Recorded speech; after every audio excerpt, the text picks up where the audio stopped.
yesteryear. Now we're on the Hebrew date of the 2nd of Nisan. Naturally, we call that Bet Nisan. It marks the Hilula of a great rabbi, great famous Italian rabbi, actually go on, I believe, to become the rabbi of the famous Ramchal, the Rabbi Luzzatto in itself. His name was Harav Yeshayahu Mordechai Bassan. He was born in English year 1673 and passed away in 1739. He would have been, at the time he passed away, approximately about 66 years of age. It's interesting, came from great rabbinic auspices. I believe his father's name was Rabbi Yeshayahu Bassan, and he was born in 1673. This was in an area called Verona in Italy that had a very great Jewish community, let's just say, of yesteryear, which we've spoken about on various occasions before. While he was young, he would learn under the auspices, let's just say, of great rabbis, Rabbi Yisrael Bassan. I think he would himself, Rabbi Yisrael, would work as the head of Jewish court, Abedin, as they say. This was in the city of Verona, respectively, which was a very prominent position because at that point in time, it had a great Jewish community. And I believe at one stage in time, while he was young, the family would actually move to Pàdua over there. And he would also, I think his father would also once again work as a head of Jewish court over there. As we say, we call it Abedin over there, respectively, over there. And then come on the year 1676, sadly his father passed away, and he would continue learning at that stage in time inside Beit Midrash of Pàdua, which was like a great Torah academy of that time, the highest form of level. In 1695, I believe that stage in time he was 22 years of age. So obviously the previous years, which we spoke about, he was very, very young.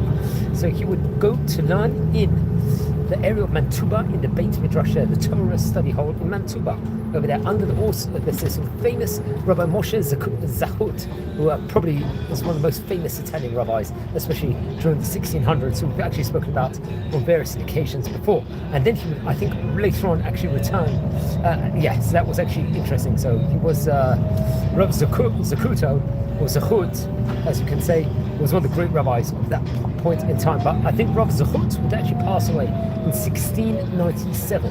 So at that point in time, the Rav would be 24 years of age. We're talking about in this, we see Lula it is today, and he would continue to learn in the Beit Midrash of Mantuba. I think I'm also just now of Rabbi Huda Bril, another great rabbi we've spoken about before, and he'd receive his rabbinic ordination from him at that point in time. And then later on, he would actually return now to Verona once again. This was after his time period there, and he would now learn under auspices with Mordechai Bassan. And over there, they very much have great connection with various different Talmidei Chachamim and great rabbis, including the famous Rabbi Benjamin HaKohen Vitali, who happened to be, I think, the Rabbi of Reggio, respectively. It was another great place in Italy. Remember, Italy was like a bastion place of Torah learning at that point in time. He was very much also connected to Rabbi Moshe Zahut. Also, come on the year 1701, it's reported over, he would get married to his wife, happened to be Rabbinit Yocheved, I think, and then they would move to the area of Reggio once again over there. Very interesting enough. This was Reggio had a great Jewish community. In 1715, he would return to Padua once again, and he would work inside the rabbinate over there in Padua, respectively, and become, let's say, the head of the Beit Midrash of Padua. Very, very prominent position.